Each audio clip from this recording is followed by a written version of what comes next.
My name is Angela. My name is Nicole. And welcome to the Ominous Stitch podcast.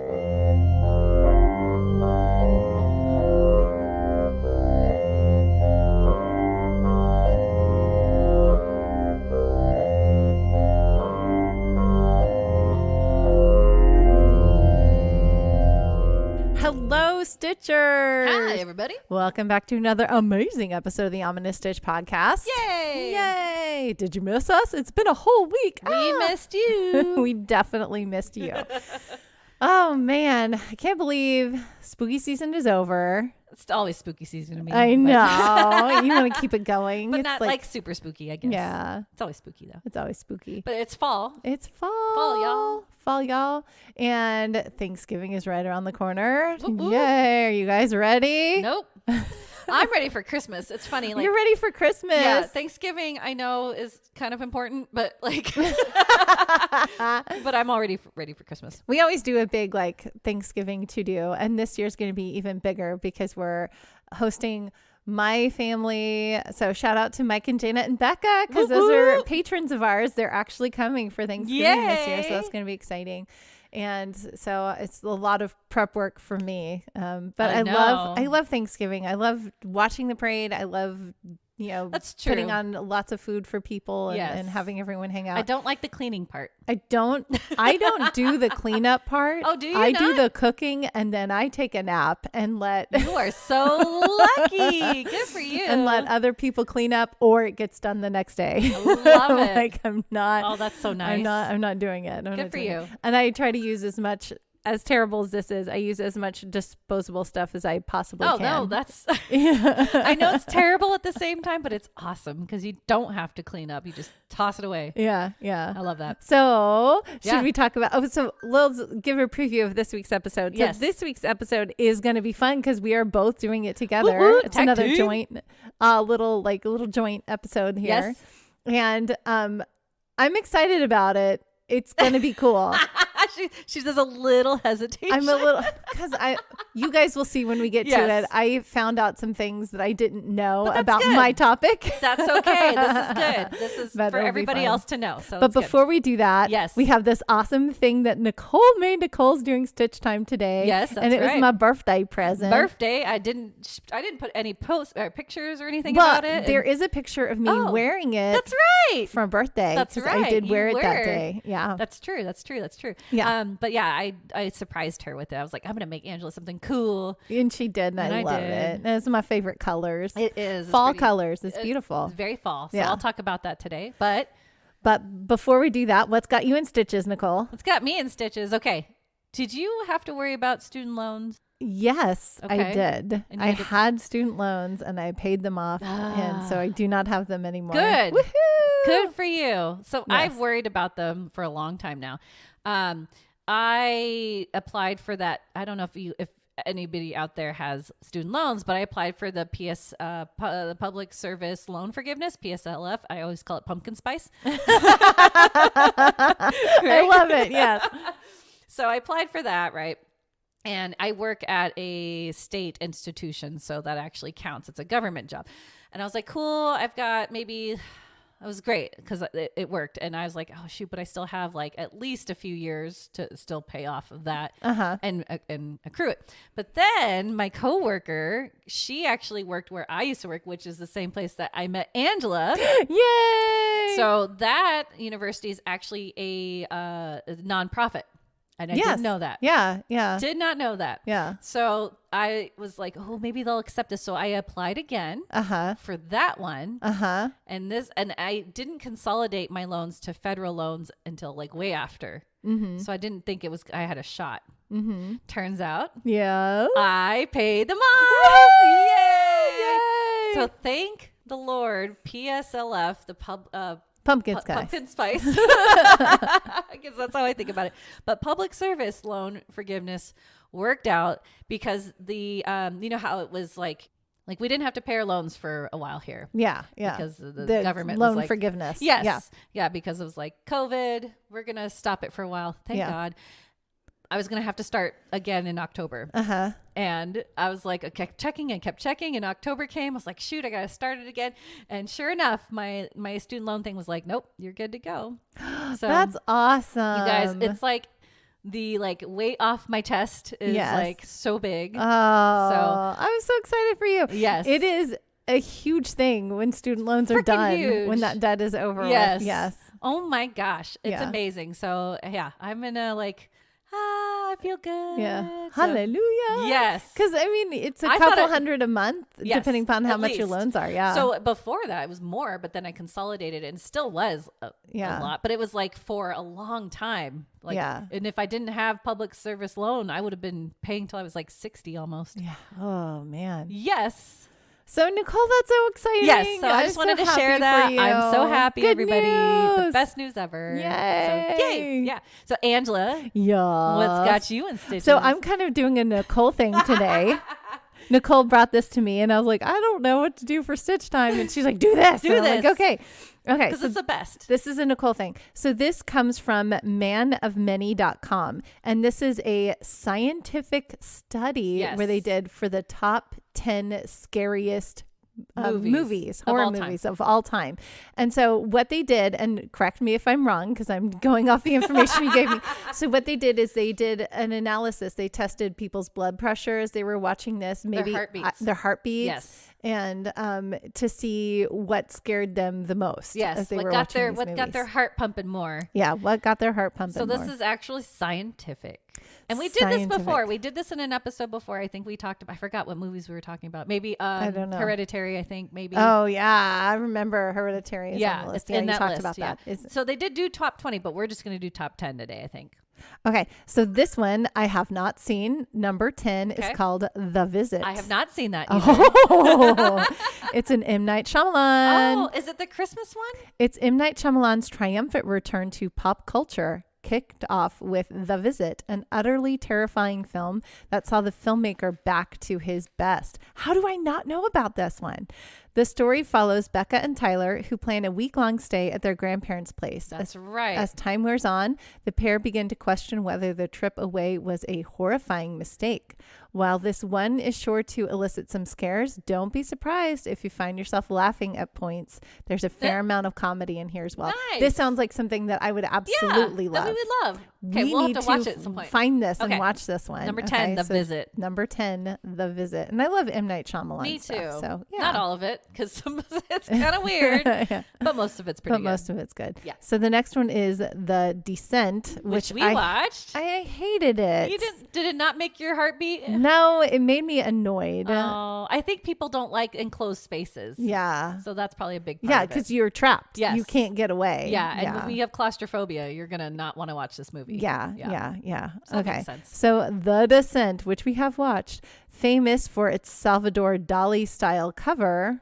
Yes. Okay. Because they make the skeleton out of the bodies. Did you? Oh. Maybe not. Okay. The Descent caught more than a few eyes in the local blockbuster back in the day. According to the Science of Scare study, the film secured a 14% difference between resting BPM and movie BPM. Interesting. Good enough for the 9th spot on the scariest horror movies of all time list. From a plot perspective, The Descent follows a group of friends who become trapped inside a cave whilst out exploring. Things become worse when it is revealed they aren't alone. Definitely a heart racer. The Descent is one scary movie worth watching this Halloween. Ooh. If you want to know the BPMs, they have that on here too. That's cool. So The Descent is, the resting BPM is 65 and the movie BPM was 79 for a difference of 14%. Wow. Because math. Hashtag because math. Good job, Angela. The Visit, the M. Night Shyamalan, the one before, the resting BPM is 65. I'm feeling it's going to be 65 for all of them. The movie was 79, so also 14%. Okay. The highest BPM strike was 100. Ooh. And the highest on The Descent was 122. Nice. So that's why it probably factored Yep. higher. Okay. So for a resting BPM of 65 and a movie BPM of 80, difference of 15%. Ooh. We go to The Babadook. Ah, Babadook. Babadook. Is that how you say it? Babadook. You've never seen this, have I you? have not seen it. No. My husband and I talk about it all the time because everyone rants or raves about this movie. We hated it. We're like, this movie was dumb. I'm sorry, everybody who loves Babadook, but okay. It had some jump scares though. A runaway hit. See? The Babadook is one of those scary movies that stays with you. Despite having a measly budget for just USD $2 million, they made it for $2 million. It's still a lot of money, but It's a lot of money, but not for a movie. yeah. The film slowly built a reputation for being one of the scariest horror movies of all time, and Sciences has backed that up. The plot centers around a single mother plagued with the violent death of her husband. Battling with her son's fear of a monster lurking in the house, the woman slowly discovers there is a sinister presence all around her. Wah, wah. Wah, wah. I beg to differ. Nicole's not a fan. I'm sorry. If anyone out there is the same with me, let me know, because that was not a good movie. Another one that has a BPM difference of 15%, with the highest BPM strike being 120, is The Conjuring 2. Ooh. The Conjuring 2. We watched that? No, we haven't seen the second Conjuring. We've only seen the first Conjuring. Oh, we haven't watched this the is Conjuring the one 2. in England. I didn't like this one either as much. Yeah, I haven't seen it, so I don't know. You can watch it. The second Conjuring film to make the top 10. Oh, so Conjuring 1 must have been... Oh, no, it's in the second to make the top 10. So that must be ranked higher than this one. Yeah. This is number 7. Yeah. The Conjuring 2 sees occult investigators Ed and Lorraine Warren back in action. This time, the husband and wife team are helping Peggy, a single mother, and her 4 children rid their house of an evil spirit. The sequel didn't quite reach the lofty heights of the first, but the participants still reported some serious chills while watching this horror movie. Number 6.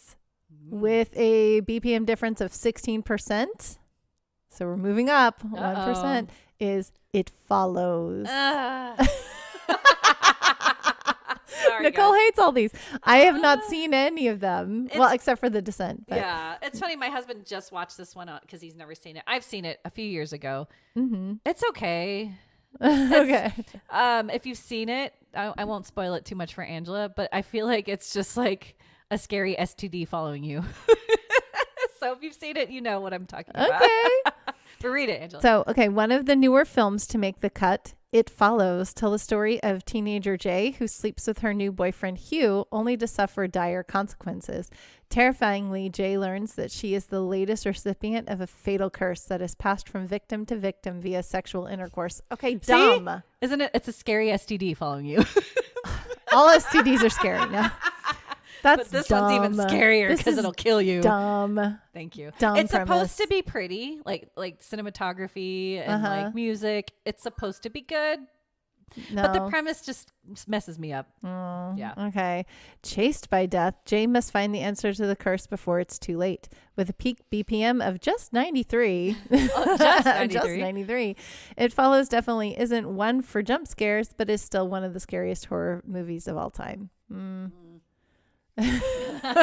Marge Simpson, anyone? Yep. All right, so this one has a difference of 17% with the highest BPM strike of 127. So this one probably has jump scares. Yep. I don't know what it is yet because I haven't scrolled up yet. So let's see what it is. What is it? What is it? What is it? It's What like is Christmas. it? I have seen this movie and it is scary. Yeah? It did do a number on me. Okay. Paranormal Activity. Hey, That's a good one. That is a good one. A series that decreased in quality as it went on. That's fair. I love that. That's I love fair. that.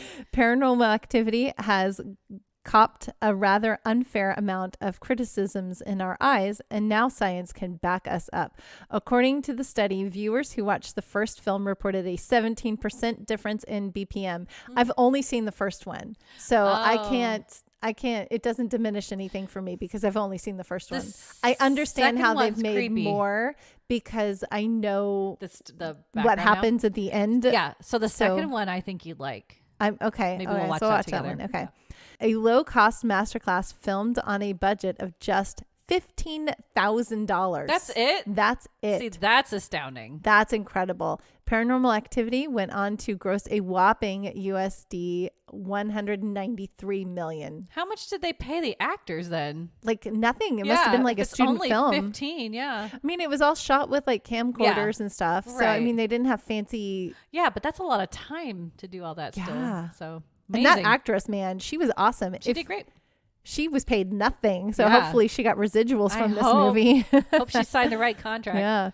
It tells the story of a young couple terrorized by evil occurrences in the night through a series of found footage style shots. An innovative approach to the genre, Paranormal Activity, is definitely one of the scariest horror movies of all time. Huh. I will agree because it feels real. And Yeah. when I watched it, I was like, Yeah. When "Mwah." it first came out, it was amazing. Yeah. It was really creepy. Yeah. Okay. One of my not favorite movies, but I don't know.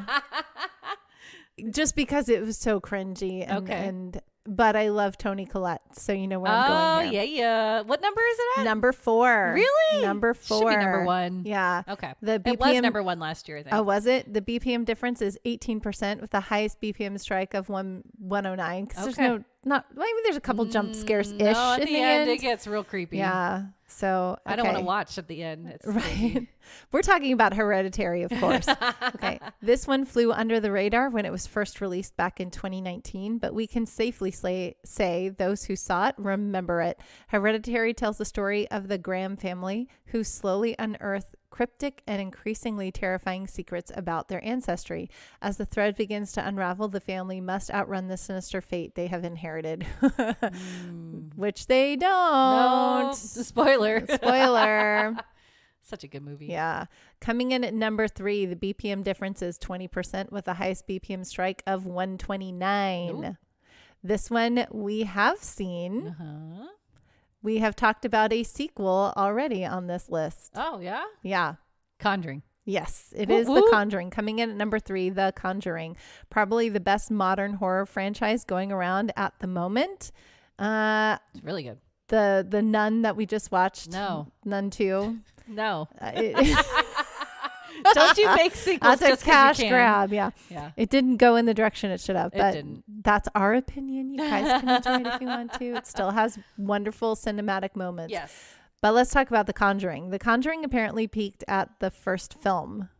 Okay, so yeah they don't like the second one. Yeah, I don't either. The study showed respondents watching the first film in the series had a heart rate of 85, peaking at 129 during Wow. the scariest point. I can see that. Once again, it's James Wan, love James Wan, Woo woo. delivering the chills in this story that follows consult demonologists Ed and Lorraine Warren as they help rid the Perrin family of a mysterious entity. The Conjuring at So number good. 3. So good. Do you want to guess at number 2? Nope. It is another movie that we have seen. Okay. I And don't know it because I wasn't looking at the list. So. I love this movie. You loved it? Okay. Yeah, I love this movie. You and I went to see a sequel of it in the movie theater, and it was the first time I sat in a vibrating chair and was like, "What?" But it's the first one of the yes, franchise. Of 5. Tiptoe through Yes. the tulips. What is it called? I know you never remember this one because you get it Because confused with Conjuring, Conjuring. but it's not. It is Insidious. That's right. Oh, Insidious. So the difference is 21%, and the highest Wow. strike is 133. Wow. Right? That's huge. That's creepy. So Insidious, the first in the Insidious film series, came in as the second scariest movie ever, and it's fairly unsurprising. Yeah. The mixture of classic film tension, mystery, and paranormal activity makes Insidious a perfect example of modern good. horror. The film follows couple Josh and Renee, whose son Dalton mysteriously falls into a coma after the family moves to a new house. When paranormal events start occurring, the true frights begin. With horror expert James Wan, Woo. love James Wan, Woo, woo. helming the ship for the Insidious franchise, it's a little wonder participants had their hearts racing. Mm-hmm. So we are big James Wan fans. Yes. Apparently he does scary good because he's got three. He's got number 3 and number 2 on this list. That's right. He also has Aquaman. I haven't seen Aquaman. It's hilarious. You have to watch it at some point. Oh, interesting. Oh. We have seen the number 1. Okay. Okay. We have seen the number one. Let me see if I can give some hints. So the difference is 32% of the BPM, and the highest strike is 131. Okay. It's another movie title that we can never remember. The main character is a novelist. Sinister. Yes, good job. You remembered the title of it. I remembered that one. It's always a one word one, and I don't remember. That was good. See, it was good. Sinister was good. The boogeyman guy. He's creepy. It is creepy, and it really had some really good storytelling elements and the jump scares. And the kids. Oh, so Sinister is good. So I can see that. When you're watching the videos, the home video. Oh, so good. Okay. Science has crowned a winner with a difference in resting heart rate to BPM strike of 32%. 2012's Sinister has topped all comers in the spooky stakes. Starring Ethan Hawke as an ailing true crime writer, Ellison Oswald, the film is a harrowing depiction of lies, deceit, and supernatural endeavors. When Oswald discovers the existence of a snuff film showing the deaths of a family, he vows to solve the mystery. Moving his own family into the victim's home proves to be a lot more than he bargained for. However, as he encounters more than a few things that go bump in the night, movie respondents reported a watching BPM of 86, making this one sustained scare. So the whole movie, everyone's like, what's going to happen? Yeah. And that's how it feels. Yeah. It's a good movie. Yeah. It's good. It's good. That's Yay. Fun. That was Good a fun job. list. I like that. Yay. Good job, science. How many of these scary movies have you seen? I'm excited that we've reviewed so many of them. So that means that I don't have to watch even scarier movies. I've already seen them. I already told you guys which ones I don't like. So we'll probably not watch those. Okay, good. Oh, that was fun. Okay. Fun. So I'm ready for you to explain this amazing vest. Yay! And you have stitch time. So we're ready to get stitching? Let's get stitching. Let's get stitching.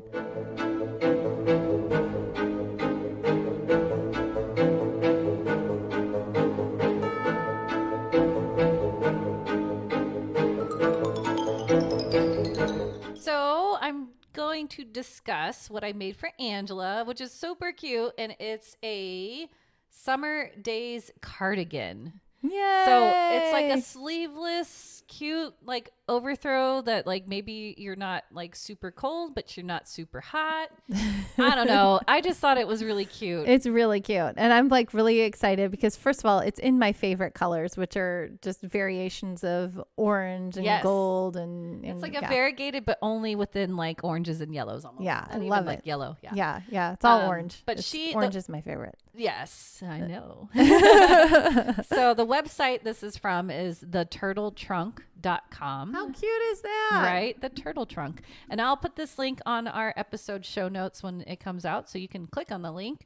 But it's super cute. And what I love about it is, again, you could choose any color. It's really light, and you could actually make it as short as you want or as long as you want. Mm-hmm. So a couple things before I kind of just give you a quick overview of the pattern. It's super easy. First of all, you use a K hook, which is a 6.5 hook. K hook. And you're not doing a lot. You're doing a slip stitch at some point, chains, double crochets. And the one that I got really good at that Angela kept trying to tell me, and I was like, what am I doing? It's a front post double crochet. Yes. And a back post double crochet. Yay. So those are the two that if you don't know what to do, there's so many YouTube videos to show you. Angela explained it to me millions of times, and I still was like, oh, and then you do it more and you get it. Yeah. Okay?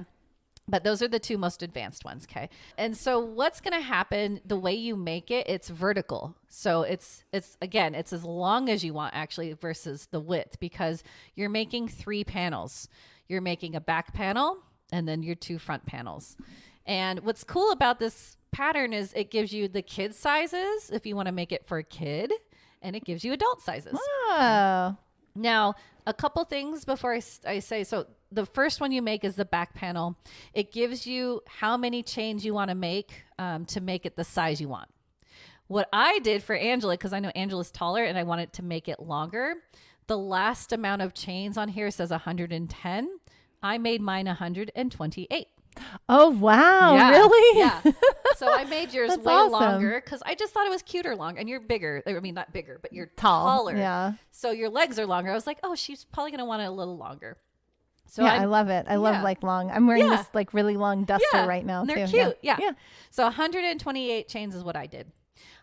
So there's 4 rows that you repeat. That's it. 4 rows. Wow. So the first row that you make, well, you're going to chain, right? So chain your 100 and whatever you want. So I did 128. Your first row, what you want to do is double crochet in the 3rd chain from the hook. Do double crochet. Then all you got to do is double crochet the rest of the way. Yay. Okay. So that's the only row that you'll do that. So always your first row and all 3 panels is just a big double crochet across. Okay. Row 2, this is one you'll repeat. So you chain 2 and you turn. And what you want to do, this is the row of all those front post double crochets and the back post double crochets. That's all you do. So in the first stitch, when you turn, you're just going to do a front post double crochet. Then you alternate. You do the back post. And then you just keep doing that. Oh, you alternate between front and back, back. front back, Yep. front back. Got That's it. Okay. That's like the alpine stitch. Yes. Or I think it's alpine Is it or alpine? one of them. We did one that was like, Just was a that? alternate front and back. That's it. Okay. So that's row 2. And this is, remember row 2. I'll come back to that. Row 3, you chain 2 and turn again. And then this one is fun. You double crochet in the first stitch. You chain 1. Then you skip 1. Then you double crochet in the next 2 stitches. So 1, 2 double crochets, chain 1, skip 1.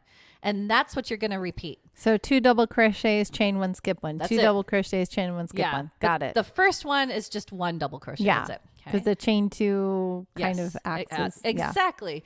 And then at the end, you just double crochet in the last stitch. So always know the last one you have, you're just going to do a double crochet. Okay. That's row 3. Row 4, you chain 2 and turn again. And then this one, you just double crochet in the first stitch. Then you'll see a big chain space below it, right? So you double crochet in the chain space, double crochet in the next 2 stitches. So chain space, double crochet, double crochet. Yes. And that's all you do. You repeat that. Oh, so it's like another row of double crochet. So it's almost kind of Yes. like row 1. Right. You're just But doing a row of you double just crochet, use but that you have to chain make sure you're space. double crocheting in the chain space. That's it. Aha. That's pretty easy. And then you go back to the alternating ones. Or you do another row of double crochets. No, and that's Okay. it. So now you go back to row 2. And then you just repeat 2, 3, and 4 every time. That's it. Oh, what? So 2, 3, 4. That's 2, 3, 4. awesome. Now, the most important part that they tell you as your last row, which their last row is 50 in this one. So it just depends again how big you want it. Right. You just have to make sure you end in row 2. So front post and back post crochet. Oh, That's it. okay. So you make sure you end in that one every time. So however wide you want to make Yep. it, make sure you end in row 2. Yes. That's it. Cool. 2, 3, 4, 2, 3, 4, 2, 3, 4, 2, 3. So I had, that's why I was using my reminders. I was like writing them out and I had to like remind myself. But then you get in that pattern and it gets easier, I promise. Yeah. So my biggest thing I want to tell you all is that when you're making it for women, Yeah. we got booties usually. So I wish I made mine for Angela just a little wider. I mean, for me, it doesn't fit as well. For her, it like fits almost perfect. But yeah, your booty, I forgot. If you got hips, make sure you're measuring accordingly. You want to measure a little bit more around because I was thinking like it's wide. I was like, it's long. I was like, perfect, But then when, and I was like, it'll stretch. But if you got a booty, it's not going to stretch as much. So heads up on that. Make room for the booty. Yes. Yes, exactly. So your back panel, I suggest a little wider, whatever you want that you think. And then the front panels are fine. So the front 2 panels are exactly the same. You just chain 128 and you're making 2 of these and you do exactly the same. You row 1, you do all the double crochets from the 3rd, and then you repeat 2, 3, and 4. Okay. And then until how wide are those panels? Yeah. So that panel, I made exactly what they did, I think. Let me see here. I did 100. Yeah, it ends about 108. So you chain 110. That's the biggest I did because it was, or no, 128. Right. So then it ends in like 126, I think, because you're doing those extra 2, right? They don't count. So. Okay. Very cool. So it's cool. And then all you got to do is just kind of slip stitch it together, those panels together, and you put it on the ground. She shows you exactly kind of how to do it. I just did it myself. I was like, I think I got it. So the front panel, I'm sorry, is you end in row like 20-ish if you're doing the larger size. Oh, yes. Yes. I'm okay. sorry. Yes, you're right. You're right. So you're ending in about row 20. Okay. Yeah. So two 20s. Yeah. Yeah, for Angela, actually, you know what I did? I think I went up to 17 because there's the numbers are 11. That's extra small. 14 is small medium. 17 is kind of large. And then 20 is extra large, I think. Okay. So I almost did 14 to 17 for you. Okay. In that way. Okay. Yeah. So however wide you want the panels to be. Exactly. Yeah. But I think the back panel is more important than the front panels. Yeah.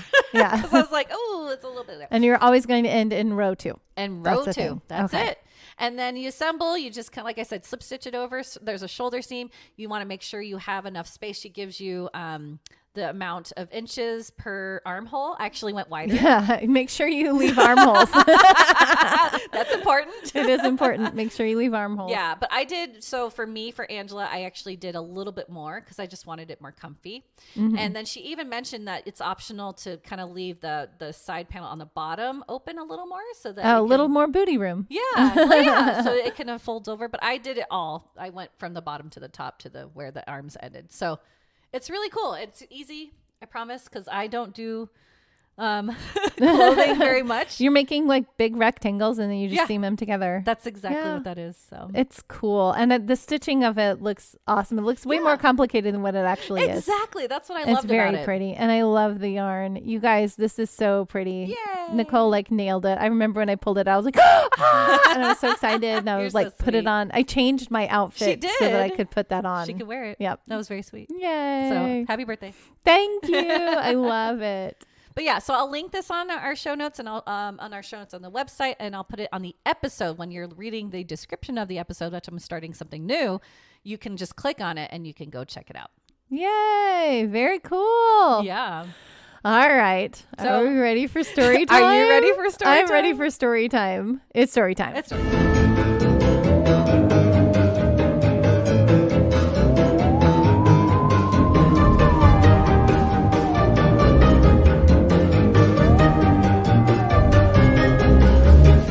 Okay, Stitchers. So for this week's episode, as I mentioned before, Nicole and I are sharing story time. Whoop, whoop. And I don't know what she's talking about, so I'm excited to find out what hers is. Yes. But I know what yours is about. A little bit, though. So the idea when we decided to do this episode, I was talking about my topic, which are the crystal skulls. Ooh, ooh. And, I've heard that they were exactly right. Okay. We all know that Indiana Jones used it in the movie. They used the crystal skulls in the movie. They did. There's a lot of mystery surrounding them. And so I forgot about the Indiana Jones movie, even though I've seen it. Because it's not that good. I forgot about it because what first brought my interest of the crystal skulls is I was watching the Joe Rogan Experience, just a clip of it because it was Dan Aykroyd, and I love Dan Aykroyd, and he's hilarious. I love Dan Aykroyd. And he loves the crystal skull. He loves paranormal stuff. He does. He is a Ghostbuster. Cool. Yeah. But he loves paranormal stuff. So I was watching him on that, and they started talking about the crystal skulls, and he was talking about a lot of the paranormal activity surrounding the crystal skulls. And yes, they are of ancient origin. Got you excited. And that got me excited. And then I realized that, the crystal skulls were featured on an episode of Ancient Aliens. Oh, yeah. Right? Oh, So yeah. there's a whole episode of Ancient Aliens on the crystal skulls. And that's what I knew. And so I was like, ooh, I want to dive in more about these because they sound fascinating. Yes. So I came up with that idea, but I was like, I don't know if I'm going to find out enough about the crystal skulls, but they might be of alien origin. Thank you. They might be of alien origin. So I want to, find out more about that. And then Nicole was like, well, let me tag team on this episode with you. And I'll talk about aliens. UFOs. Yeah. UFOs. I'll find so we're going to something. do some alien kind of a thing. Yeah. So Okay. that was the idea for this episode. As I started researching the crystal skulls and I discovered more about them. Are you going to spoil it? Well, we'll see. Okay. So here's the thing. I will say that there is still much debate and much controversy about the origins of these skulls. Okay. Okay. Skeptics, Skeptic pants. modern science, a lot of people out there believe that this mystery is solved. Okay. But there are still a lot of believers that believe the mystery is still unsolved and out there and available to us. So skeptic pants on, people. I will definitely put them on. And at any rate, these skulls are fascinating and they have a really crazy history to them. That's so cool. That's what we're going to dive into. I love it. And then we'll let Nicole take it away with aliens, because that was my original intent, was aliens, but whatever. We'll see. Okay. So the crystal skulls. Ooh. Here we go. So this little blurb is from history.com. There's so much information about these, and I tried to condense it down as much as I can. I might repeat myself a few times. That's okay. But we'll dive in. Okay. So beginning in the late 19th century, around a dozen carved skulls. There are 13 that are part of this mystery. Okay. Made of clear or milky white quartz, also known as rock crystal, made their way into private and public collections around the globe. Since then, the origins of these crystal skulls have been the subject of ongoing mystery and controversy. According to the people who claim to have discovered the skulls, they date back thousands or even tens of thousands of years to ancient Mesoamerican civilizations such as the Aztec, the Toltec, the Mixtec, or the Maya. Interesting. And it is also believed that these artifacts were given to these civilizations by aliens. Right? Gifts from alien species that have come down and mingled with these people, help them out with their technology. That, because there's lots of things of these Mesoamerican people that were like, we talked about the Stargates and stuff. Yeah, we've talked about and interestingly, the skulls are kind of connected to a Stargate kind of a thing. Okay? Interesting. Okay. So, many of those who believe the crystal skulls' ancient provenance attribute supernatural powers to the objects, including healing properties and the power to expand a person's psychic abilities in their presence. Ooh. They were believed that these skulls were used in different healing ceremonies and all kinds of different things of these ancient peoples, right? Some have linked the skulls to the lost city of Atlantis. Oh, cool. Right? Or have claimed them as proof that extraterrestrials visited pre-Columbian civilizations such as the Aztecs. The 2008 movie Indiana Jones and the Kingdom of the Crystal Skulls capitalized on the ongoing mystery, as well as the passion the skulls believers bring to their side of the argument. Okay. So it's a terrible movie, though. People that fully believe in people that fully believe in the power of these skulls, and people that are like, no. And you're wrong. So we're going to hit both sides of this. Nice. Okay. Some of the skulls were life-sized, while others were miniatures. All elicited, some they're like tiny. All elicited excitement from the archaeological community. This is one of my favorite theories about the 13 skulls. This is how they become a portal. Okay. Ooh. So someone created the myth, or there is a legend surrounding these skulls, that if all 13 skulls were ever reunited in the same place, secrets vital to the survival of the human species would be revealed. Like Kingdom Crystal Skulls. Right. Exactly. So they were supposed to be beamed up somewhere else, but that makes sense. This is where it came from. Okay. So I have a little YouTube clip that I want to show Nicole. This is from the Ancient Aliens. Okay. And this is encoded messages revealed in the crystal skulls, and we will include this in our show notes. Yeah. So I just showed Nicole a clip, and the clip pretty much, and it's from the Ancient Aliens episode on the crystal skulls. The clip pretty much points out that since we now have discovered the technology that we can encode messages in crystal quartz, which is what these skulls are, the belief is that aliens have encoded messages in these crystal skulls, and when they are aligned together and we can figure out what the message is together, then we'll be able to uncover secrets. about human life, right? Love it. So that's a theory behind the crystal skulls. There are lots of theories about the crystal skulls. As far as I know, no one has ever put them all together to see if any of this works. Why wouldn't they? Well, because the people that where these skulls are located, or a lot of skulls, some of them we don't know where they are anymore. Oh, okay. Because they've gone on to private collections, or just kind of gone. But you'll see when we start talking about how they're debunked as to why people have not been enthusiastic about putting them together to see if anything happens. Got right? It. Okay. Again, there's a lot of Should I controversy. jump ahead? Okay. Yeah. So we're going to talk about some of the skulls that we know. Okay. Okay. So there are 13 total that started popping up around the early 20th century. Okay. I thought it was the 19th century, right? 18th, Oh, 19th? 19th century. Yeah. Yes. Okay. So this one, the first one that we're going to talk about, and this is the site where Ooh, it it's came up pretty. here, where it was said to have been discovered. Oh, it's said. It's said to have been She discovered. emphasized that. Yes, I have to emphasize this because this is another reason that we will uncover Wah, wah, later. wah. So this is the Frederick Mitchell Hedges skull, the Mitchell Hedges skull, also known as the Doom skull. It's one that we've seen. It's the one that's probably most photographed. Well, there's a couple that are most photographed, They but all look the it's same, very I feel like, but that's okay. They are very similar. Okay. So this one is very similar to the one in the British collection, I believe, the British Museum, but we'll talk about that. So this one was said to have been found among the ruins of the Lubantan ruins in modern day Belize. Okay. In 1924 or 1926. They aren't quite sure the dating on that, but that's when it was said to have been found. So this is the Mitchell Hedges skull. Perhaps the most famous and enigmatic skull was allegedly discovered in 1924 by Anna Mitchell Hedges, adopted daughter of British adventurer and popular author F.A. Mitchell Hedges. It is the subject of a video documentary made in 1990 called Crystal Skull of Lubantan. It was examined and described by the Smithsonian researchers as very nearly a replica of the British Museum skull, almost exactly the same shape, but with more detailed molding of the eyes and the teeth. Mitchell Hedges claimed that she found the skull buried under a collapsed altar inside a temple in Lubantan in British Honduras, now Belize. As far as can be ascertained, F.A. Mitchell Hedges himself made no mention of the alleged discovery in any of his writings on Lubantan.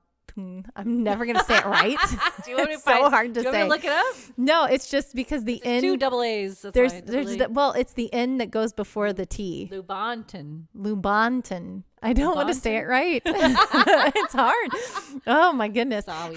This total side note. This is a squirrel thing. Have you seen the video of the Irish people trying to pronounce English words? No. Is it Or fun? I mean Scottish people. I'm sorry. Oh. It's Scottish people trying to. Yes, they cannot say purple.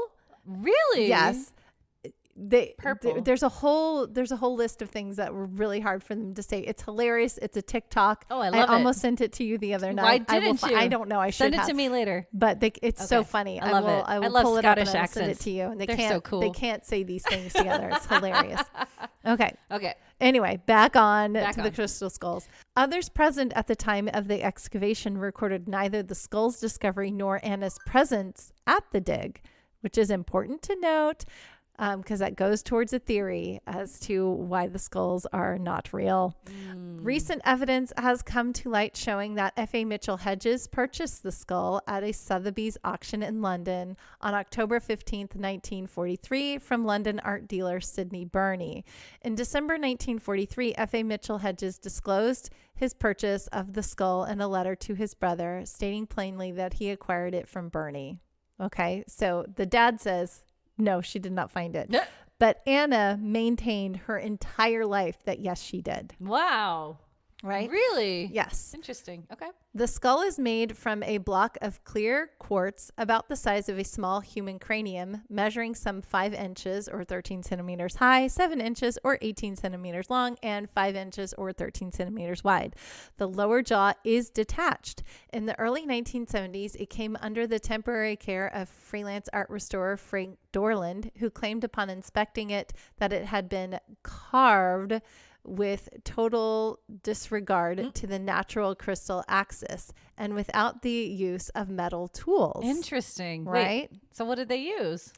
So the idea is that they used stones over hundreds of years and just ground them down until they reached the desired. That's crazy. Right? So that's crazy. how I'm sorry. That's how they described that the Mesoamericans created these or aliens Aliens created So much them better. and gave them to them, right? Okay.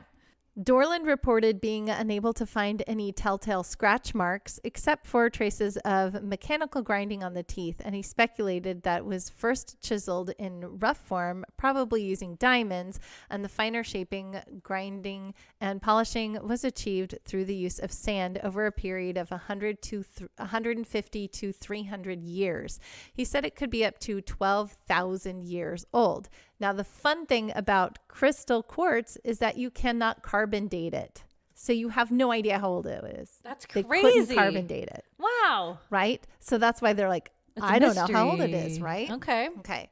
Although various claims have been made over the years regarding the skull's physical properties, such as an allegedly constant temperature of 70 degrees Fahrenheit, Dorland reported that there was no difference in properties between it and other natural quartz crystals. While in Dorland's care, the skull came to the attention of writer Richard Garvin, at the time working at an advertising agency where he supervised Hewlett-Packard's advertising account. Garvin made arrangements for the skull to be examined at Hewlett-Packard's Crystal Laboratories in Santa Clara, California, Whoa. where it was subjected to several tests.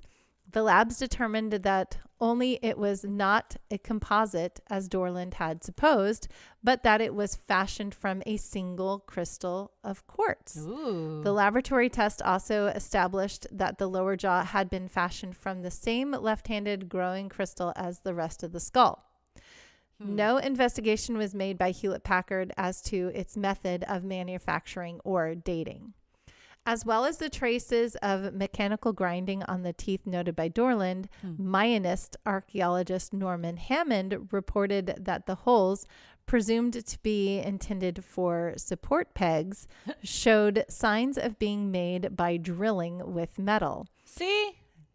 Metal. Metal, which They the said they Mayans couldn't. didn't have, right? Okay. Anna Mitchell Hedges refused subsequent requests to submit the skull for further scientific testing. She's like, no, She's like, stop secret, stop it. it. I found it at the site, Lubanton. I said it. Okay. The earliest published reference to the skull is the July 1936 issue of the British anthropological journal Man, where it is described as being in the possession of Sidney Burney, a London art dealer who was said to have owned it since 1933 and from who evidence suggests F.A. Mitchell Hedges purchased it. Right? We already talked about that. Yep. Even though Anna maintained to her death that she found it at the dig site. F.A. Mitchell Hedges mentioned the skull only briefly in the first edition of his autobiography, Danger, My Ally, 1954, without specifying where or by whom it was found. He merely claimed that it is at least 3,600 years old, and according to legend, it was used by the high priest of the Maya when he was performing esoteric rites. Ooh. It is said that when he willed death with the help of the skull, death invariably followed, naming it the Doom Skull.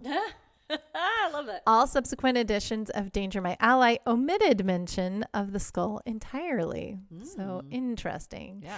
In a 1970 letter, Anna also stated that she was told by the few remaining Maya that the skull was used by the high priest to will death. For this reason, the artifact is sometimes referred to as the Skull of Doom. Ooh. Anna Mitchell Hedges toured with the skull from 1967, exhibiting it on a pay-per-view basis.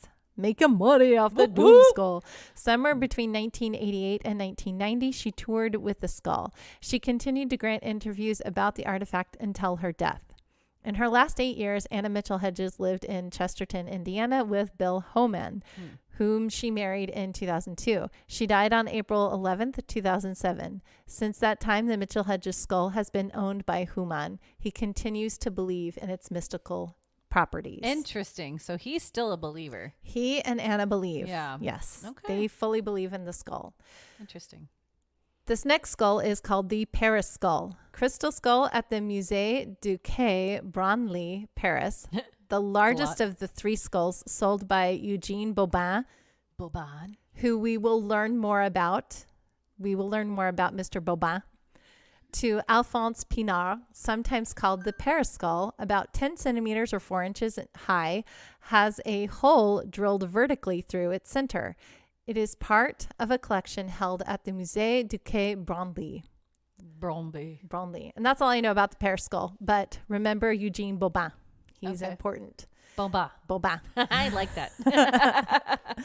The Smithsonian skull. This one is an interesting story. I kind of like this story. Okay. The Smithsonian skull catalog number, which has a catalog number, which you will see in the notes. I'm not going to go through it. Good job. In the collections of the Department of Anthropology, Natural Museum of Natural History, was mailed to the Smithsonian Institute anonymously in 1992. What? And was claimed to be an Aztec object by its donor and was purportedly from the collection of the Porfirio Diaz. Did I say that right? Sure. Yes, we're going to go with what I said. Porfirio Diaz.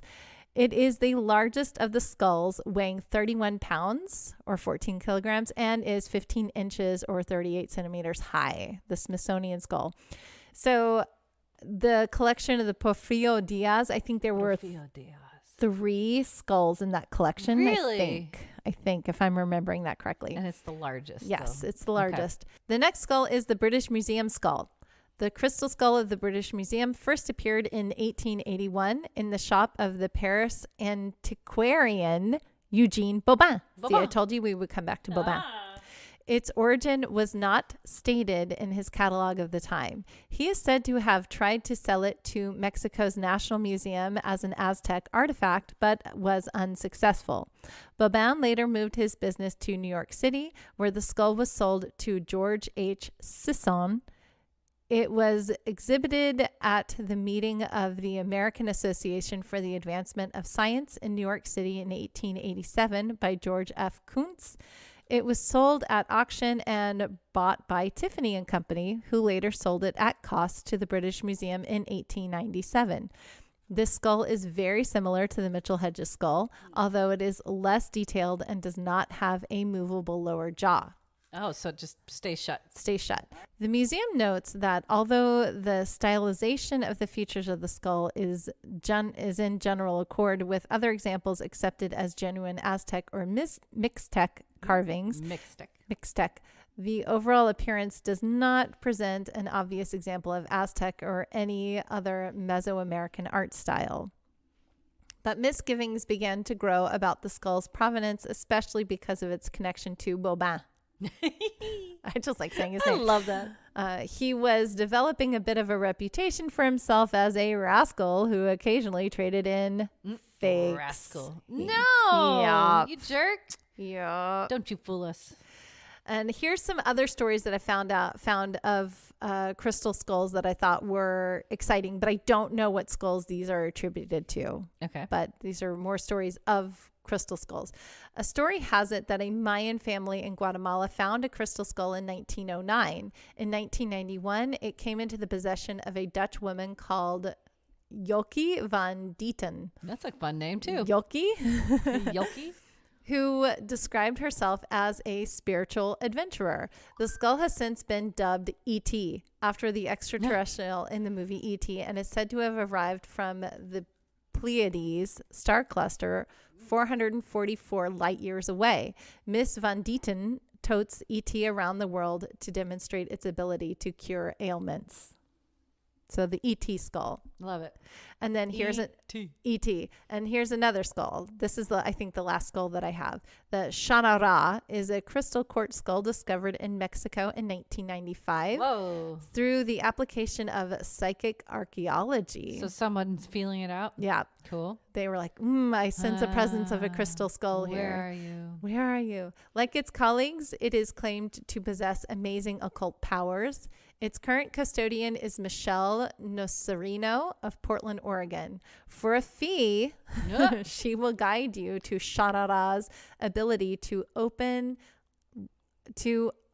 up resonant fields, portals into dream worlds, communicate knowledge, establish pathways to the unconscious, open portals to other dimensions, and as a tool to stimulate healing. Ooh.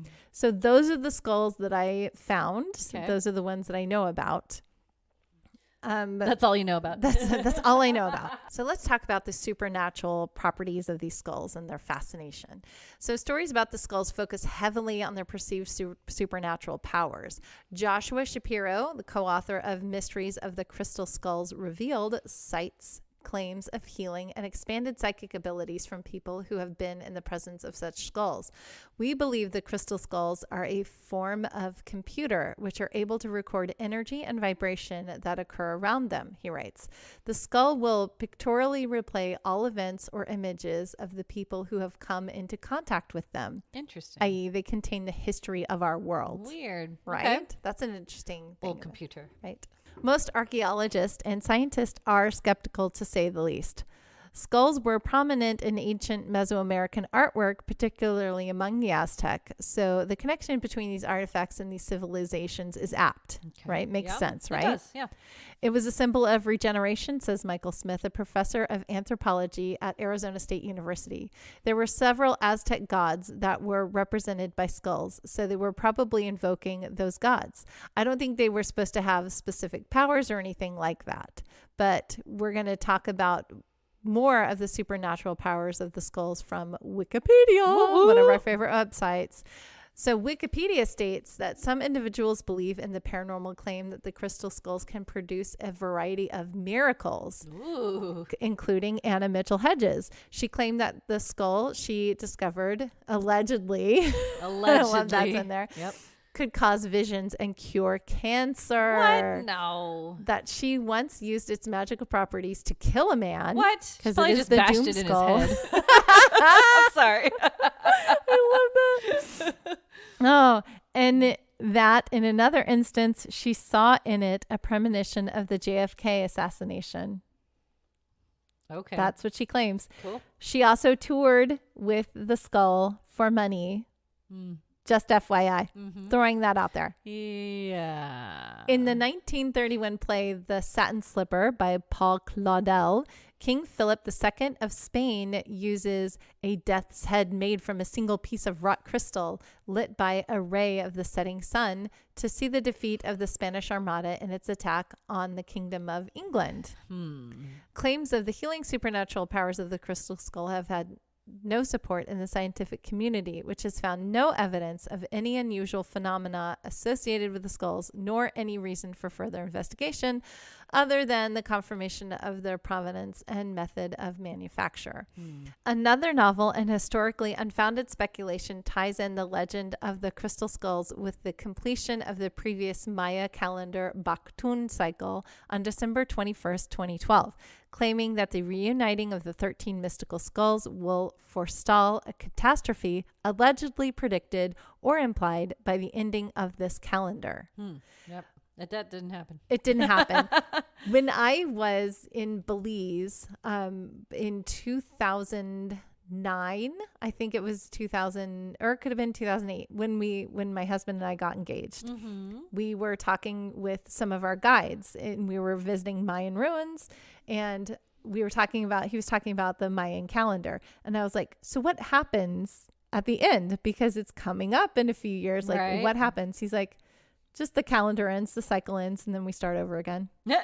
That's what he said. He was just like, matter of fact, so nonchalant. Like, it's not the end of the world. It's just the end of that calendar cycle. And then we start again. Yep. Silly. Everyone's like, the ending of the world. Which I thought that was like, it did So a lot to nonchalant. put me at ease. I was like, Yeah. it ends. And then we okay. start over again. I'm like, cool. All right, cool. An airing of the claim appeared among an assortment of others made in The Mystery of the Crystal Skulls, a 2008 program produced for the Sci-Fi Channel in May and shown on Discovery Channel Canada in June. Interviewees include Richard Hoagland, who attempted to link the skulls and the Hoagland? Hoagland, yeah. Not Hovland, Nope. Hoagland. Hoagland. Who attempted to link the skulls and the Maya life on Mars, and David Hatcher Childress, prominent of lost Atlantean civilizations and anti-gravity claims. Ooh. Interesting. Crystal skulls are also referred by author Drunvalo Melchizedek I think so. Get Gazdedic. Get it? Yes. In his book, Serpent of Light, Ooh. he writes that he came across indigenous Mayan descendants in possession of crystal skulls at ceremonies at temples in the Yucatan, which he writes contained souls of ancient Mayans who had entered the skulls to await the time where their ancient knowledge would once again be required. Interesting. The alleged associations and origins of crystal skull mythology in Native American spiritual lore, as advanced by neo-shamanic writers such as Jamie Sams, are similarly discounted. Instead, as Philip Jenkins notes, crystal skull mythology may be traced back to the Baroque legends initially spread by F.A. Mitchell Hedgens and then afterward taken up. By the 1970s, those crystal skulls had entered New Age mythology as potent relics of ancient Atlantis, and they even acquired a canonical number. There were exactly 13 skulls. Wahaha, 13 to rule the world. None of this would have anything to do with North America Indian matters if the skulls had not attracted the attention of some of the most active New Age writers. New Age? New Age writers. Interesting. Okay. That's what I have about the skulls, the mythology. Okay. Now, this is where we get into the sad part. Wah, Wah, wah, wah. Okay, so this is dispelling a lot of the wonderful ideas that people have about these skulls, the mystery of the skulls. Okay. This little section is called The Truth About the Crystal Skulls. This is an opinion. Okay. You can accept it or not. Okay. But this is where the skeptic pants come on. I like that, though. Okay. Doubts about the authenticity of these crystal relics were expressed by some beginning when they first appeared, but most were content to go along with the appealing narrative that had developed. Then in 1992, a mysterious parcel arrived at the Smithsonian National Museum of Natural History. Right? The Smithsonian skull. And this is where a skeptic pants really started to come on, because this is the first time that the Smithsonian had their hands on a something. Skull where they could really investigate and do all their science stuff, right? The anonymous note that was attached to the skull says, "This Aztec crystal skull, purported to be part of the Porfirio Diaz collection, was purchased in Mexico in 1960. I am offering it to the Smithsonian without consideration." So the object was passed on to Jane McLaren Walsh, an anthropologist and expert in pre-Columbian art. She began a sleuthing expedition worthy of Mr. Holmes. Yeah, I love it. The British Museum joined Walsh in her search for the truth. By using electron microscopes, the researchers were able to show that carving marks were made by tools not available to Aztecs or Mayans. So not from them. Right? Aliens. Could be aliens if they couldn't make it, right? True, that's true. That's the argument against it. Okay. The etch marks were likely made by a jeweler's rotary wheel. Other tests revealed that the quartz came either from Brazil or Madagascar, not Central America. A little off. So the crystal was not available where these skulls purportedly should have been come from. Yeah. Right. Okay. Next, it was the Mitchell Hedges skull's turn to get the once over. Anna Mitchell Hedges refused to allow a physical examination of the skull she owned. After her death in 2008, the skull was subjected to tests, and it too turned out to be of a quite modern provenance. And speaking of provenance, Walsh and her colleagues discovered that the earliest crystal skulls could be traced to the same source, Eugene Bobin. Hey, we know him. We know Bobin, who we met earlier. He likely had the skulls made in Germany and then palmed them off as genuine pre-Columbian artifacts. Yeah, jerk. Since Bobin showed the way, others have jumped into the fake skull trade, and they continue to turn up, backed by histories plausible enough to fool many. Yes, I can see that. Right? A lot of scoundrels have gone beyond the skull swindle, and museum curators around the world now lose sleep wondering if some of their prized exhibits are also bogus. Oh. Jane McLaren Walsh is frequently called in to authenticate items and often has to pass the bad news that a treasured antique is in fact a forgery. Boo. Boo. So I have some more information about them testing all of the skulls that they found. Okay. And basically, it's all the same thing. Yeah, they did electron microscopes. Microscopes. They have discovered that the skulls could not have been made by any tools that were available to Mesoamerican peoples. Right. They have been made by metal tools and modern tools. Which it looks like it has to be. And with a connection with Eugene Maubin, who sent out a lot of the skulls. Yep. And yeah, so he was known to be a faker and make claims about some trickster. Things just to, Shiesty McShysterson, make some money. Another thing that leads these skulls to being bogus is that even though Anna says that she discovered it at that site, remember how I went on to say that at Lubonton, I said it right again, Lubonton, I'm getting better at it. Nobody witnessed that skull being uncovered at that archaeological site. It is the only skull that is said to have come from an archaeological site. But most importantly, no one has discovered a crystal skull from an archaeological site. It has never been documented. All of the skulls, all 13 of them, just appeared. Not from any archaeological dig. It has not been documented that way. They just appeared and started being circulated. Out of nowhere. Yeah. So that's the big reason why skeptic pants are on. Skeptic pants. And I'm sorry to put skeptic pants on. But that's okay because it does show. I mean, like, I like that. And then, like you said, on the other hand, maybe it was, I mean, it's got to be Boban, but like aliens could have done it, Yeah. So. I mean, a lot of people really do believe that these crystals do have a lot of healing properties, that they are able to, you believe in something so much. Yes. And it is crystal. Crystals do have healing properties. Yeah. Have you, okay. So I wanted to bring this up. I have a friend who, came to my house one day and she brought a bunch of crystals and then started balancing my chakras with these crystals, and I could feel my body respond to the pull of the crystals. Just like the Reiki that I have. Yeah, exactly. And I've got lots of crystals now too, so I'm like, I like them. So there's each that. Their own. But believe in them or believe in what science is telling you. Right. Is it aliens? Is it Aztecians? No. Yep. I suggest that we get all 13 together. Try something out. And see what happens. Let's do it. Let's do it. Everybody find them. Don't break into museums. No. That's bad. But have that Walsh lady just do that. Like, couldn't she just look at all 13 and try it out? I think so. I don't know. But it's really fun to go into the lore of that and to think about the skulls. And it's kind of neat. It's cool. I like it. Where did it come from? I don't know. So that's what I have on the skulls. Take it away, Nicole. I want to hear about UFOs. Oh, part 2. Okay, so we are going to Canada. And it's not necessarily aliens, but it's a UFO encounter. UFO. Yeah. UFO. So this UFO encounter is probably the best documented UFO case in Canada and possibly the world. And I'm talking about Stephen Michaelic. I'm going to say Michaelic.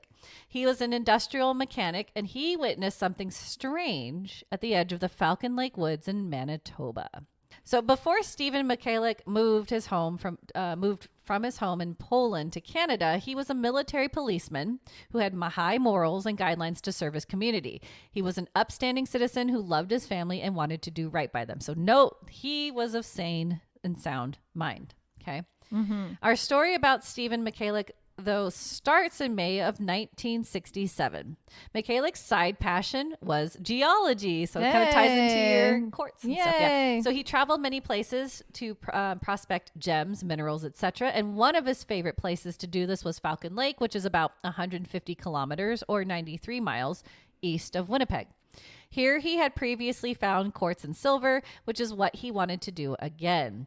He booked a weekend in May to go back and explore, as he knew that the quartz veins within the Precambrian portions of the Canadian Shield yielded other precious metals like gold and nickel.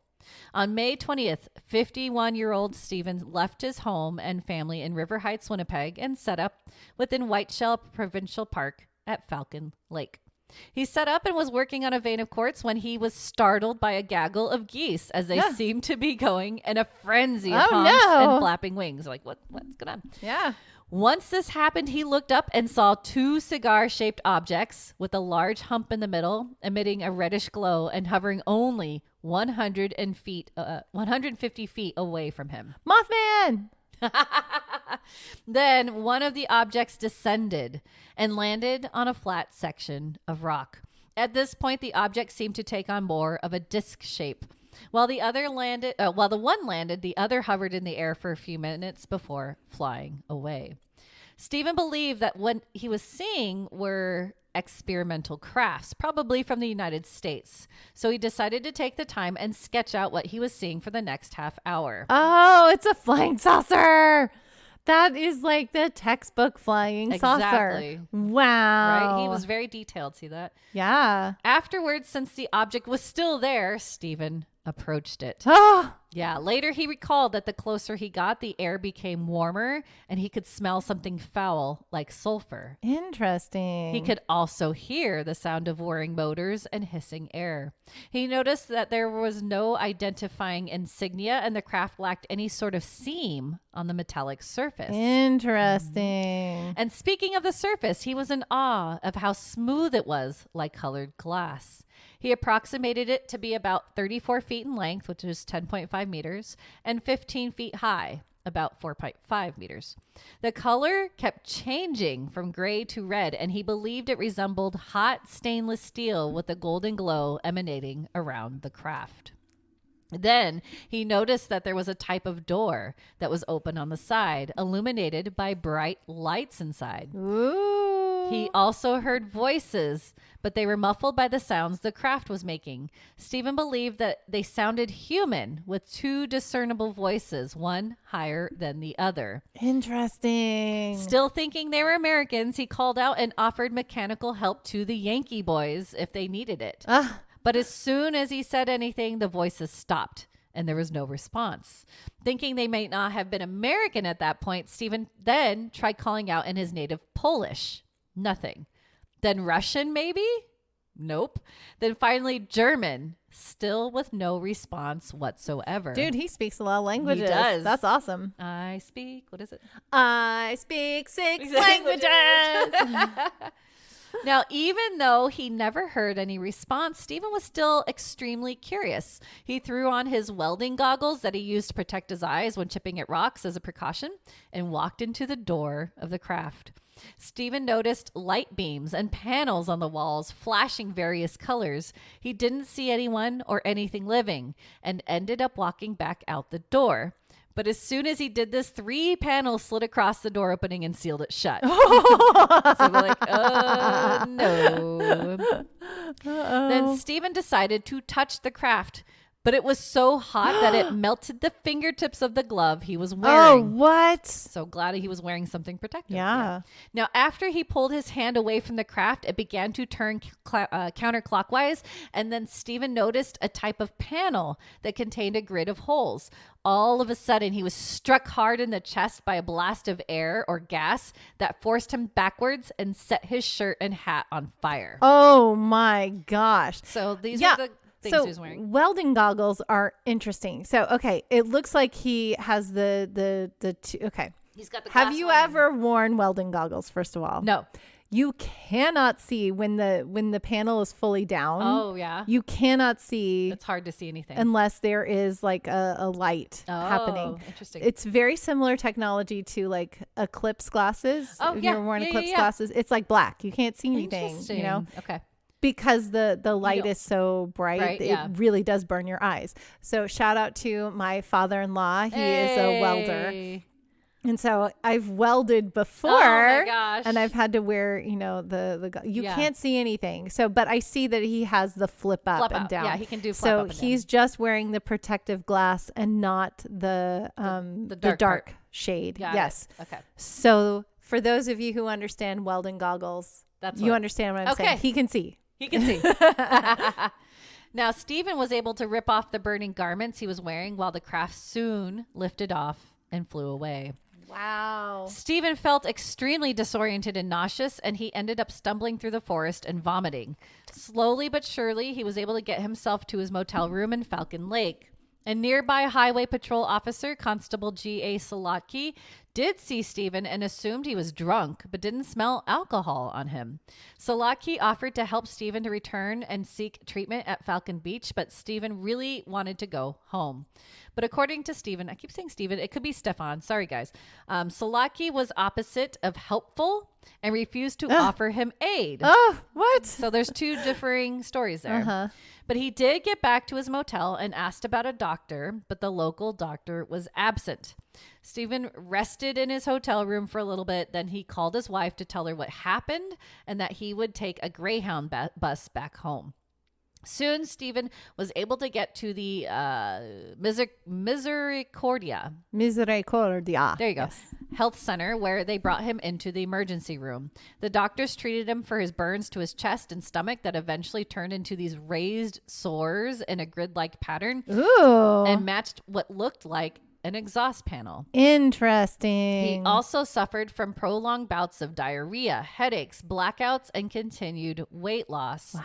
He then checked into the Mayo Clinic for all of this, but their report came back that Stephen was of sound mind.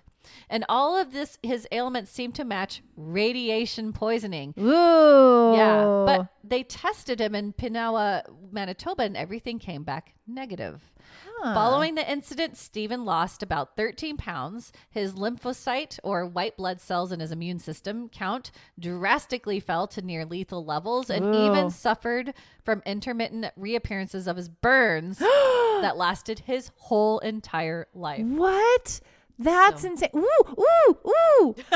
I'm looking. There's a picture. She has a picture of his burns on his stomach. Yep. That's crazy. So they're little dotted gray, little grate shape. Yeah. Right? Yeah. It looks like he's polka dots on his tummy, but they're in a grid pattern. Yep. That's crazy, Nicole. Mm-hmm.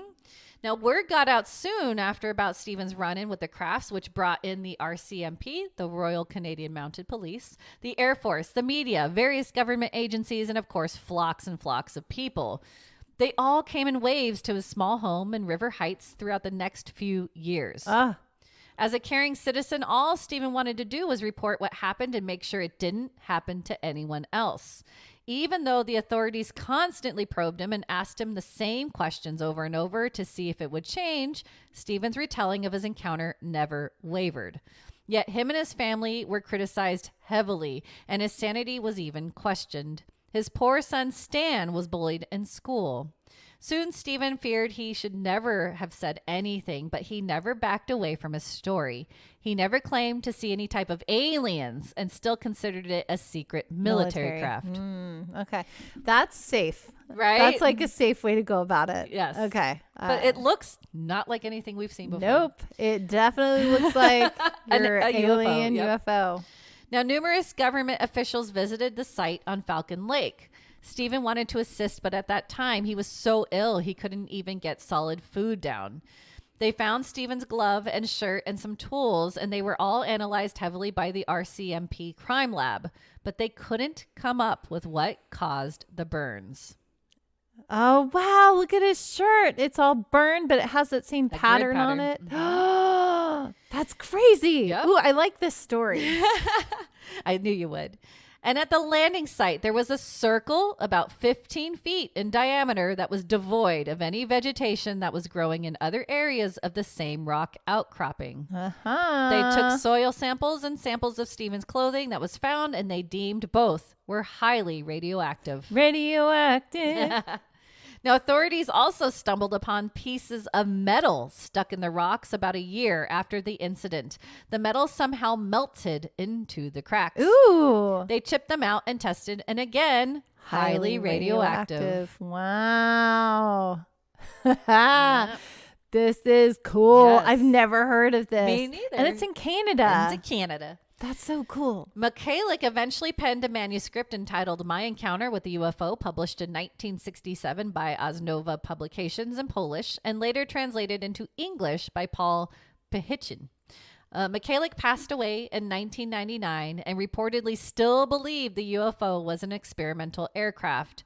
Then for the 50th anniversary, son Stan Michaela co-wrote with Chris Rutkowski When They Appeared, Falcon Lake 1967, the inside story of a close encounter.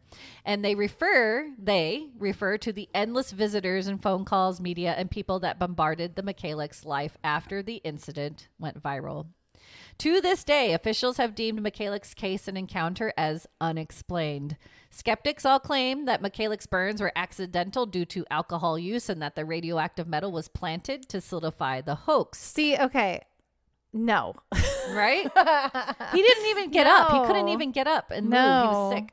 And others claimed his burns were due to an allergic reaction. No. But like I said, Stephen Michaelik never wavered or backed down from the story he originally told until the day he passed. Okay. So I think this is a fun duality we have going on. My skeptic pants are on for my story. My skeptic pants are way off for yours. He had an alien encounter. He had a UFO encounter, yeah. I love how you're staying with UFO, not alien. Because he never saw any. So that is really hard to say anything. But it is a craft that no one knew about. I mean, that technology, that 1960s as far as we know, does not exist. Yeah. And it's very much in common with all of the UFOs that we've seen and that we've, documented and stuff.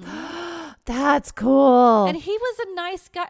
He wasn't trying to get publicity. No, he was just like, I just want to live my life, but this is what happened. This is what happened to me. And Canadians are not like... No. I'm generalizing the Canadian public, but as far as Americans know. Right. As far as we know. Yeah, as far as we know, Canadians aren't, out to make a buck on something, and it doesn't seem like he was out to He was just trying to he was trying to make a buck by looking for gold, not looking for UFOs. Right. So. Yeah. Wow. Yeah. Ooh, I like this story. Thank you for saving the episode for me and you're welcome. Putting me back in my supernatural alien mood. No, it was good. I like both of them because they're very good contrasting UFO alien stories. Yeah. If you guys have any thoughts on the stories that we shared today, or if you have a story you want to share with us, we want to know. You can email us at theominousstitch@gmail.com. You can also comment on any of our social media platforms. We are on all of them all of the time, and we read your messages and we like them, and we sometimes write you back. Yep. You can also jump over to podbean.com. That is where we host our little podcast here, and check us out at the Ominous Stitch podcast. Check us out. You can get show notes from each show that we've done, and you can also click on the little button that says become a patron. So if you're on your phone, it's a little red button. If you are on your computer, it is a button in the upper right hand corner. Our patrons, we love them. Our patrons very much help us be able to do this weekly for you guys. So think about becoming a patron today. We will send you stuff. We will give you shout outs. We love our patrons as much as we love our Stitchers, but we do interact a little bit more with our patrons. So. Oh man, this is a fun episode. We do have one more thing we need to do. So let's get to it. It's movie time.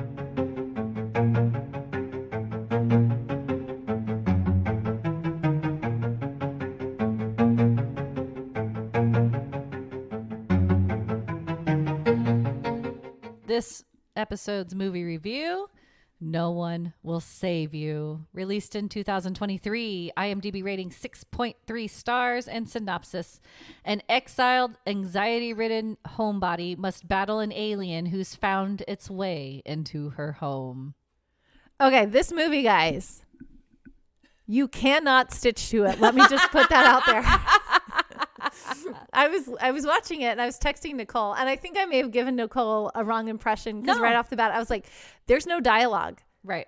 There really isn't. She says 3 words. Yeah. There are. She says 3 words. And somebody else says 3 words. Yeah, there's some background jumbles. Well, no, but even the background chatter are not real words. Yeah. You can't discern any words. You're right. And so I like that though. It's cool. Yeah. But you have to watch the movie. Yeah. You can't just listen to dialogue and get what's going on. You have to watch it. It was so cool though. This was the first UFO movie, alien movie with spoiler alert, gray aliens. Yeah. That I wasn't laughing about. Yeah. They were cool. Yeah. I mean, yeah, it was good. Yeah. I liked it. I liked this movie. And it's the ending was so confusing to me that I had to read about it. But what's neat about this movie was it's about aliens. It's about a big invasion, right? Spoiler alerts. But it's also about her and her like life and her past that kind of forces her to do what she does. Like, it's crazy. Like, she's like a natural born killer without even knowing it. Yeah.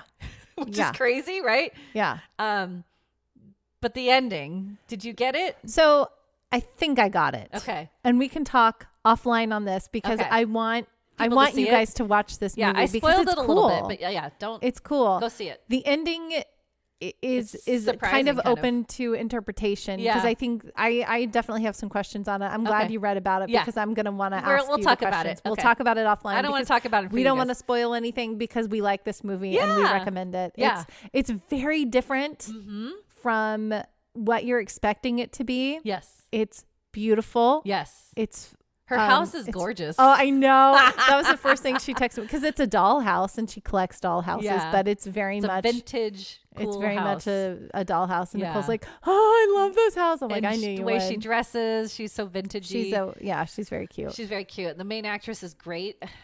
She was on. I watched her grow up on a TV show. She's been on a couple TV shows. Yeah, I didn't know that. Yeah.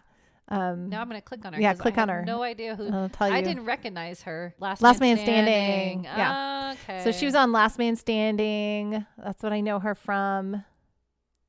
And I feel like there was something else that she was on that I've seen. I've seen her pop up in a couple of things. But yeah, Last Man Standing. But yeah, so she's great. She's great. And she did so good because this feels like it would be the hardest movie to act in because you don't have words. You are just reacting and it's all visual. Yes. So Modern Family, she was in it. Modern Family. Interesting. I don't know who she was. Oh, okay. Anyway, but yeah, she was great. And it's just so interesting to see the dynamic of her in the town and this invasion. And then at the end, I'm not going to spoil anything, but it's different. It's a different take. Yeah. And I liked it. I like it. Yeah. So I recommend going and seeing it. It's on Hulu. Yes, Hulu, and you don't need a premium subscription. Yeah. So you can regular go see it for free. subscription Hulu. Yeah. Or see it on Hulu. Yeah. Watch it. It's good. How many We stitches? like it. I'm going to give it like an 8. Yeah. Yeah. Okay. It's up there. Yeah. It's good. Yeah. I'd give it an 8 too. Yeah. Yeah. Yay. I like this movie. Yeah. It's very different. It's not like, and it's unpredictable because there's no dialogue. No so you dialogue. Don't know what's gonna happen. You don't know what's happening. There's a lot of little surprises. There's some jump scares. So it's still spooky. It's good. Yeah. There are definitely moments you're like, how is she going to get out of this? Yes. Mm-hmm. But it's cool. It's cool. Yeah. And even without words, you get the story. Like you understand everything. What's happening. Yeah. So except the cool. ending, Except for the ending. I have my theories on it, but we'll talk about it Yeah, later. we'll talk about it offline. Okay. And so we're going to go talk about it now. And so until next time, we'll see you, Stitchers. See you, Stitchers.